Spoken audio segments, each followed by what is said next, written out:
자, 에베소서 5장 16절 말씀입니다. 하나님 말씀 에베소서 5장 16절 말씀입니다. 신약성경 315면 우리 한 목소리로 다 같이 시작. 세월을 아끼라 때가 악하니라. 아멘. 자, 세월을 아끼라 때가 악하니라. 할렐루야. 벌써 이제 올해도 절반이 지나가고 있어요.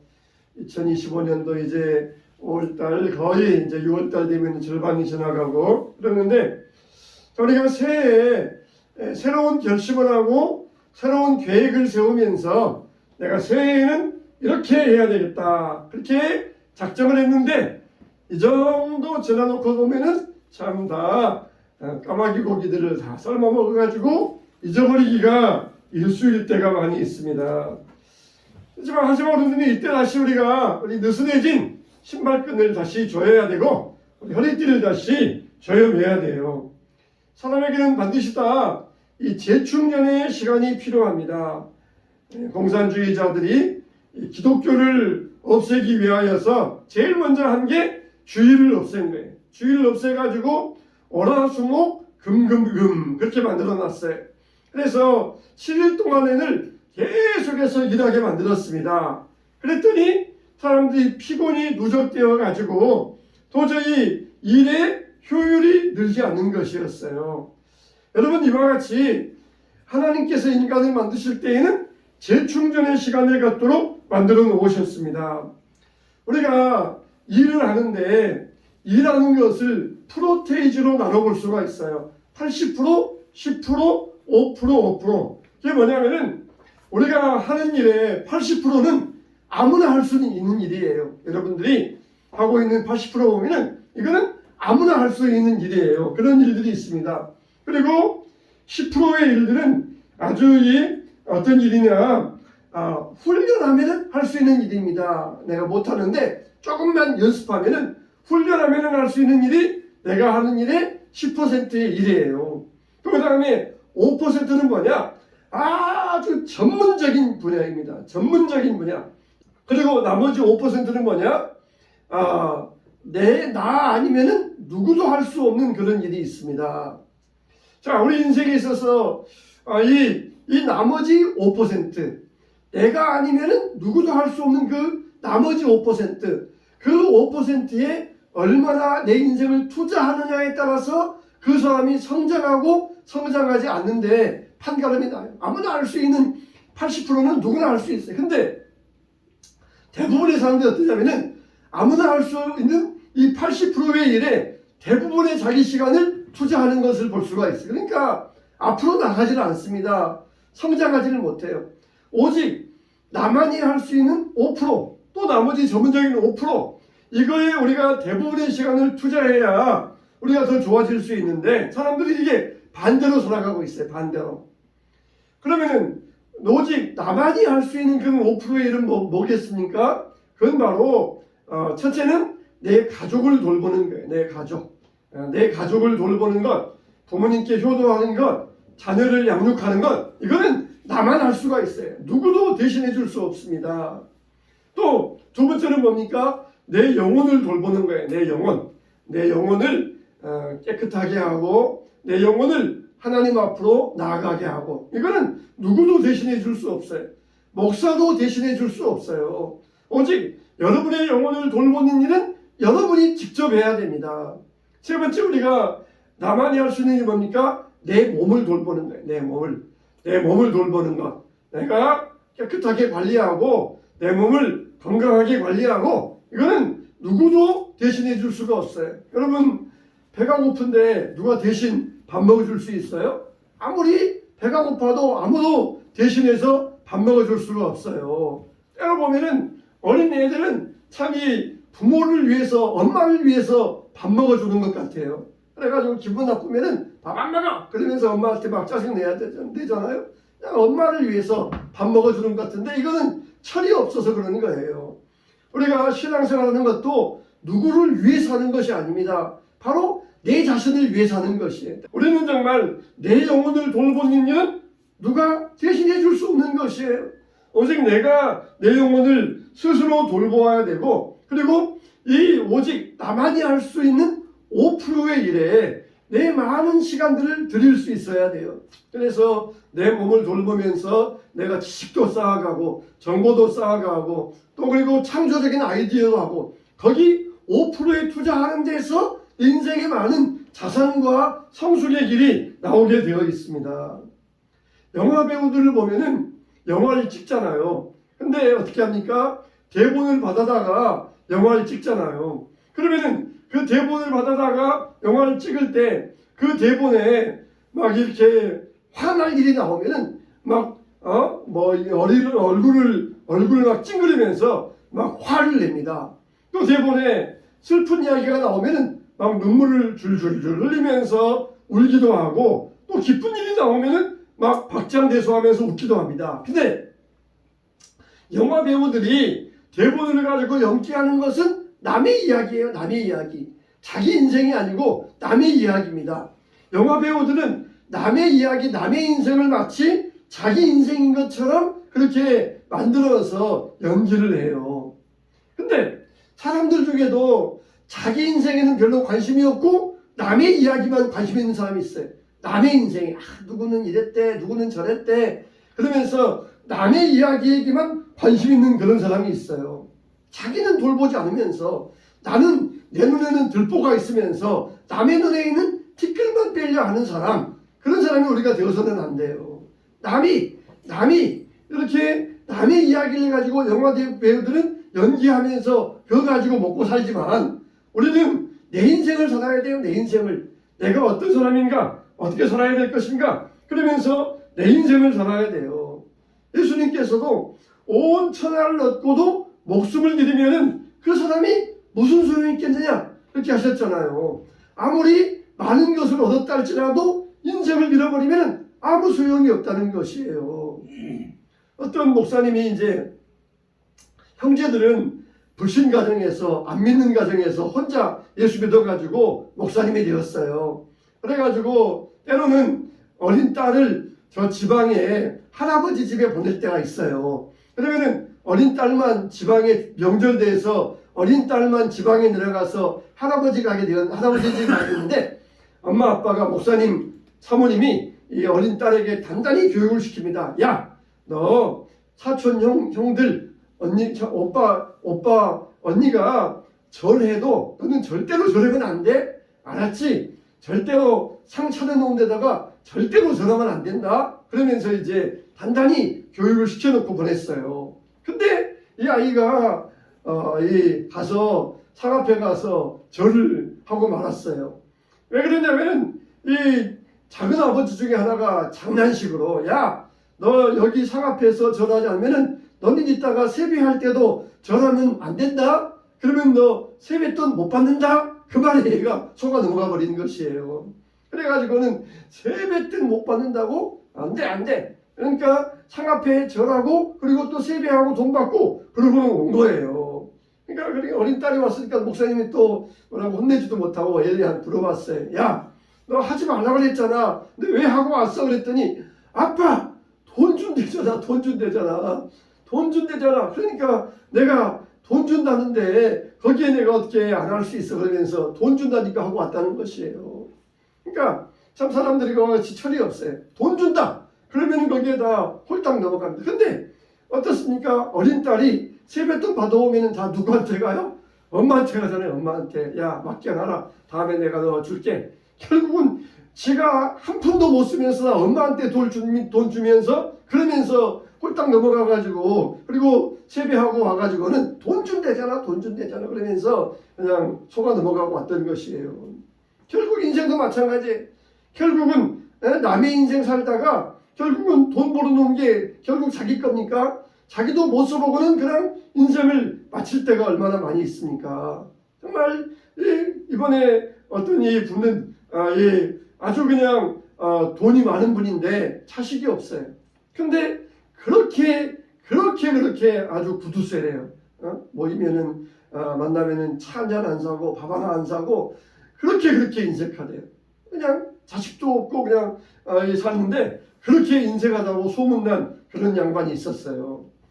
여러분 결국은 어린 딸이 받아온 돈 준대잖아. 그러면서 받아왔는데 결국은 엄마 손에 들어가가지고 자기가 한 푼도 못 쓸 것. 그게 우리 인생의 모습이 되어가고 있지 않습니까? 사람이 자기 목숨을 무엇과 바꾸겠느냐? 무엇과 바꾸겠느냐? 내 영혼을 위하고 내 몸을 위하고 내 가족을 위하고 거기에 투자하면서 집중해야 되는데 그냥 남의 일에 관심이 많아가지고 그냥 아무나 알 수 있는 일들 남의 일에 관심이 많아가지고 거기에 그냥 빠져서 살아가는 인생들이 되어서는 안 되겠다는 것입니다. 참 우리가 돌아보면서 스스로 질문할 수 있어야 돼요. 참 세월은 시간은 참 길어요. 앞으로 우리가 5년, 10년을 두고 볼 때 내가 정말 앞으로 5년 후에 내가 어떤 모습을 가지고 살 것인가? 내가 정말 이와 같이 내 몸을 돌보고 내 영혼을 돌보는 일에 내 대부분의 시간을 투자한다. 그러면은 내 인생이 5년 후에 어떤 모습이 될 것인가? 어떤 모습이 될 것인가? 한번 우리가 생각해 볼 수 있어야 돼요. 첫째로 우리가 한번 말씀을 나눌 것은 따라서 합시다. 세월은 많은 것을 바꿉니다. 세월은 많은 것, 심지어 모든 것을 세월은 바꿀 수가 있다는 것이에요.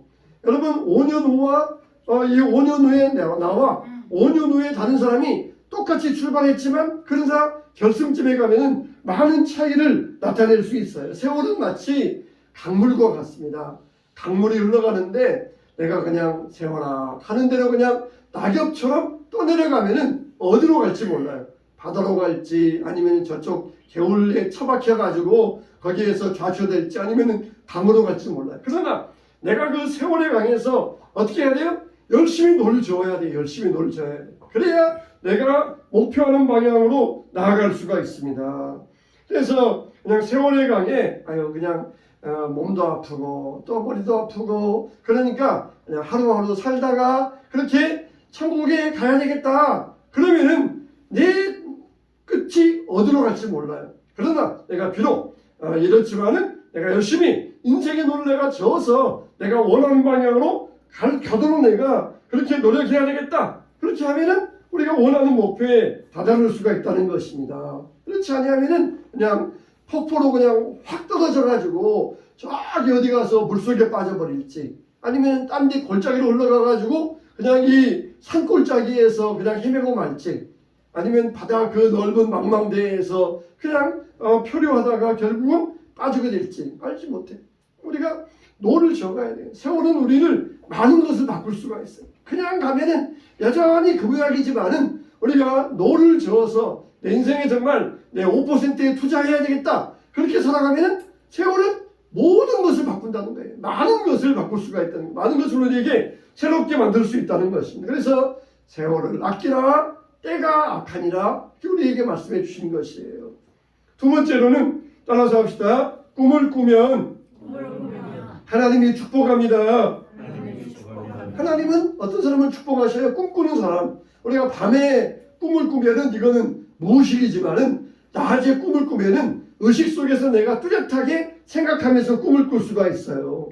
우리가 하나님을 삼위일체 하나님이라 그러잖아요. 성부 하나님, 성자 예수님, 성령 하나님. 그래서 성부 하나님은 우리를 만세전에 택하시고 성부 예수님은 십자가에서 우리를 위해 죽으시고 성령 하나님은 우리가 믿을 수 있도록 우리 마음을 감동감화시켜 주시고 이게 이제 삼위일체 하나님이 하시는 일이거든요. 근데 이 보혜사 성령님이 사도행전에 혹은 요엘서에서 뭐라 그랬냐면은 이런 말씀을 하셨어요. 내가 내 영을 모든 육체에 부어주리니 너희의 자녀들은 예언할 것이요 너희의 늙은이들은 환상을 보고 너희의 젊은이들은 환상을 보고 너희의 늙은이들은 꿈을 꾸리라.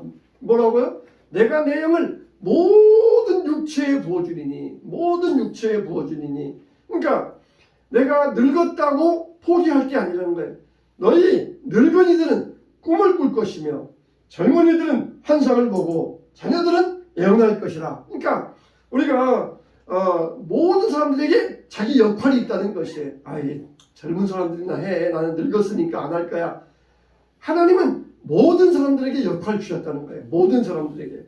그래서 모든 육체에게 성령을 부어주셨다고 그랬습니다. 우리가 하나님의 은혜는 이른 비의 은혜와 늦은 비의 은혜가 있어요.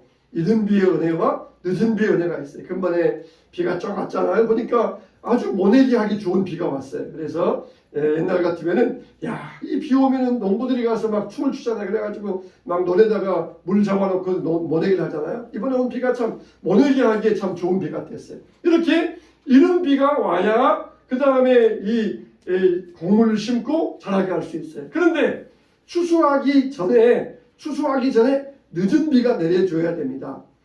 추수할 때는 어떻게 해요?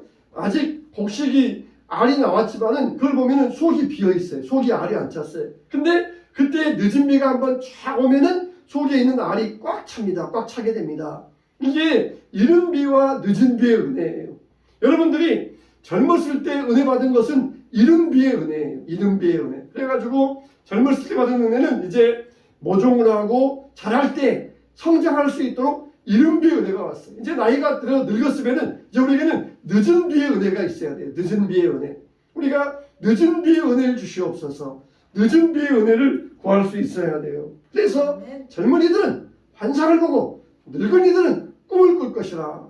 이른 비의 은혜 받았느냐 이제는 늦은 비의 은혜도 받아야 된다는 것입니다. 할렐루야. 그냥 하다가 말 거야 하면서 이렇게 제쳐두면 안 된다는 것이. 이른 비의 은혜 젊었을 받으면 이제는 늦은 비의 은혜를 받아야 돼요. 그래야 우리가 충실한 알곡 될 수 있고 늙어도 우리가 이 보람 있는 삶을 살 수가 있어요. 되게 늙으면은 뭐가 많이 생깁니까? 걱정이 많이 생기잖아요. 걱정이, 노파심. 그래서 나이 드신 분들은 노파심이잖아요. 노파심이 생겨가지고 아유 조심해라. 항상 노파심은 조심해라. 그러면은 젊은이들은 그 말대로 살면 아무것도 못해요. 다 조심해야 되니까 조심해라. 아무것도 못해요. 나이 들면은 노파심만 많아져요. 우리가 늦은 비의 은혜를 받아야 됩니다. 늦은 비의 은혜. 그래서 꿈을 꾸면서 내가 정말 앞으로 5년 후에 내가 어떻게 될 것인가, 이걸 꿈을 꾸면서 새로운 계획을 세우고 실천해 나갈 수 있어야 됩니다. 어떤 젊은 부부가 서로 사랑을 해서 결혼을 했어요. 근데 이 남편은 기타를 좋아해가지고 맨날 기타 치면서 노래를 부릅니다. 그러다가 1년 후에 남편이 말하기를 우리 헤어지자 그렇게 이야기를 한 거예요. 그러니까 이 아내로서는 갑자기 뜬금없이 헤어지자. 이유가 뭐예요? 이유가 없다. 헤어지자. 그 이유를 알아봤더니 남편이 맨날 기타 치면서 이별 노래만 부르는 거야. 이별 노래. 이별 노래만 부르니까 이게 자기 의식 속에 이게 심어진 거예요. 의식 속에. 자기도 모르는 사이에 이별 하면서 이별 노래만 부르다가 결국 헤어지자 그렇게 하면서 헤어져 버리고 말았다는 것입니다. 참 사람에게 말에 있어서 말의 힘은 굉장히 강합니다. 말의 힘은 굉장히 강해요. 인디안들은 2만 번을 말해야 현실이 된다 그래요. 남태평양에 있는 어느 섬에서는 나무를 쓰러뜨리기 위해서 온 동네 사람들이 아침마다 그 나무 앞에 가서 소리를 지른대요. 나무에게 가서 나는 필요 없어. 너는 쓸모없는 존재야. 너는 죽어야 돼. 그렇게 나무 앞에서 소리 지르면은 진짜 얼마 안 가서 그 나무가 비실비실하면서 말라서 죽는다는 것이에요. 여러분 이렇게 하나님이 우리를 말씀으로 창조하셨을 때 우리에게 하나님의 형상을 주셨고 우리에게도 이렇게 말의 능력을 주셨어요. 너희가 이 산을 들어 바다에 던지오라 하면서 의심하지 아니하고 말하면 그대로 이루리라 하셨어요. 의심하지 아니하. 그만큼 이 산을 들어 의심하지 아니하고 말하면 산을 들어 바다에 옮겨지리라. 이거는 말의 능력에 대해서 말씀하신 거예요. 말의 능력. 우리 앞에 태산과 같은 문제가 있을 때 나사렛 예수 이름으로 물러갈지어다. 할렐루야. 아멘. 이렇게 우리가 선포해야 돼요. 엄청난 문제야. 이건 내가 할 수 없어. 그러면은 좌절하지만은 그 문제 앞에서 나사렛 예수 이름으로 떠나갈지어다 하면은 너희들이 말하고 의심하지 아니하면은 말한 대로 이루리라. 할렐루야. 말의 능력을 주셨어요. 우리에게 말의 능력. 그래서 하나님이 우리에게 주신 말의 능력대로 살아야 돼요. 말의 능력대로. 꿈을 꾸면은 나는 꿈을 꾼다. 나는 5년 후에 이 5%에 집중하여서 나는 지금보다 훨씬 나은 사람이 되겠다. 내 영혼이 지금보다 훨씬 나아지고 내 몸이 나아지고 우리 가족이 나아지고 지금보다 훨씬 내가 더 나은 사람 되겠다. 그렇게 우리가 꿈을 꿀 수 있어야 돼요. 아멘. 세 번째로 우리가 성령 충만을 구해야 됩니다. 우리가 어떤 일을 할 때 진심으로 그러잖아요. 진심으로. 예수님께서도 진실로 너희에게 이르노니 산더러 들려 바다에 던져지라 이 말을 하면 그대로 이루어질 줄 믿으라 그랬어요. 마음에 의심하지 아니하면 그대로 된다는 것입니다. 우리가 하루에도 많은 말들을 하고 삽니다. 근데 그 말이 우리 인생을 이끌어가요. 에스겔이 하나님의 지시를 따라서 어느 골짜기에 갔는데 거기에 많은 마른 뼈들이 거기에 있었어요. 인간의 뼈가 다 해체되어 가지고 그 뼈가 완전히 마른 상태. 그 말은 무슨 말입니까? 사람이 죽은 지 수십 년이 지났다는 것이에요. 사람이 죽으면 점점 이제 피부부터 썩어지면서 그 다음에 뼈만 남는데 뼈가 처음에는 그래도 조금 습기가 있다가 시간 지나가면은 뼈에서까지 수분이 빠져가지고 완전히 말라버려요. 그러면은 툭 치면은 그 뼈도 부러지고 맙니다. 마른 뼈의 환상을 보여주셨어요. 인자야, 이 뼈들이 살겠느냐? 이 뼈들의 모습은 뭡니까? 바로 이스라엘 백성들의 그 현재 상태를 상징적으로 보여주었어요. 이렇게 지금 이스라엘 백성들이 마른 뼈와 같이 완전히 죽어있는 상태이다. 이스라엘 백성들의 상태가 영적으로 지금 죽어있다는 것이. 지금 자기들이 막 살아가지고 움직일 것 같지만은 하나님이 보실 때 그들의 영적인 상태는 완전히 말라버린 상태. 찬송도 못하고 기도도 못하고 전도도 못하고 예배도 못 드리고 완전히 말라있는 상태예요. 이들이 살아나겠느냐 하실 때 예수님께서 예수께서 말하기를 주님이 아시나이다. 이 뼈들을 향하여 대어나라. 그러면 대어냈을 때에 뼈들이 척척척척 맞춰지더니 딱 서더니 거기에 막 살이 입혀지고 가죽이 입혀지고 그 다음에 마지막으로 생기가 들어와 할 때 그 뼈에게 생기가 임했던 것이에요. 뼈들이 착착 맞춰져 가지고 살과 가죽이 입혀졌다 할지라도 생기가 없으면은 이 뼈들은 그냥 죽어있는 시체가 마찬가지예요. 근데 생기가 들어갔다는 것은 뭐예요? 바로 성령이 임했다는 것입니다. 성령이. 우리의 신앙에도 성령의 생기가 임하게 되시기를 축원합니다. 안 그러면은 영적으로 마른 뼈와 같은 사람들이 마른 뼈, 그 골짜기에 가득한 마른 뼈들처럼 그냥 아무런 힘도 없고 아무런 능력도 없고 아무 일도 하지 못하는 마른 뼈와 같아요. 우리의 영적인 상태가 그래서는 안 되지 않습니까? 착착 맞춰져 가지고 그 다음에 생기, 성령의 생기, 성령 충만, 은혜 충만을 구하여서 어떻게 되었어요? 큰 군대가 되었더라. 우리가 영적으로 이렇게 군대와 같은 모습을 이룰 수 있어야 돼요. 젊은이는 환상을 볼 것이고 늙은이는 꿈을 꿀 것이라. 그러면서 우리가 이와 같이 영적인 환상을 보면서 큰 군대, 하나님의 군대를 이루는 꿈을 꿀 수 있어야 됩니다. 에스겔이 뼈들을 향하여 말씀을 선포하자 뼈들이 살아나서 큰 군대가 되었어요. 그런 것처럼 마른 뼈에 생기가 드러나니까 살아난 것처럼 우리 인생에도 성령이 임하면 살아나게 될 줄로 믿습니다. 절망 속에서도 하나님의 생기가 임하면 모든 것이 가능해져요.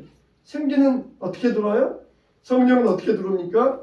우리가 믿음은 어떻게 받아요? 말씀을 들을 때 믿음이 생기고 그리고 성령이 우리에게 찾아오시는 것이에요. 말씀을 들을 때 에스겔이 하나님의 말씀을 들을 때 입으로 대언할 때 생기가 임하고 성령이 임하였던 것처럼 우리에게 하나님의 은혜를 사모하면서 말씀을 들을 때 우리에게도 생기가 임하게 될 줄로 믿습니다. 정말 내가 아니면은 남이 할 수 없는 일, 이런 일에 여러분들 집중하시기 바랍니다. 내 영혼을 가꾸는 일은 아무도 대신해 줄 수가 없어요. 내 영혼에 생기가 임하는 일은 아무도 대신해 줄 수 없습니다. 성령께서 내 영혼에 새 선물로 생기의 선물을 달라고 우리가 기도하시기 바랍니다. 세월이 지나면은 우리 인생을 꿈꾸는 방향으로 나아가게 될 것입니다.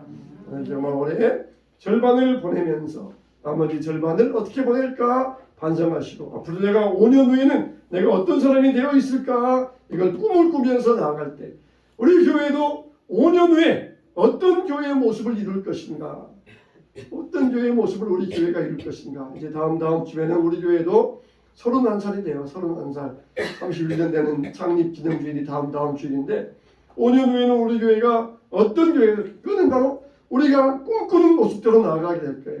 우리가 꿈꾸는 모습대로 우리가 말하고 꿈꾸는 모습대로 나아가게 될 것입니다. 아멘. 이런 믿음을 가지고 담대하게 성령 안에서 선포하며 나아가게 되시기를 주님의 이름으로 축원합니다. 아멘.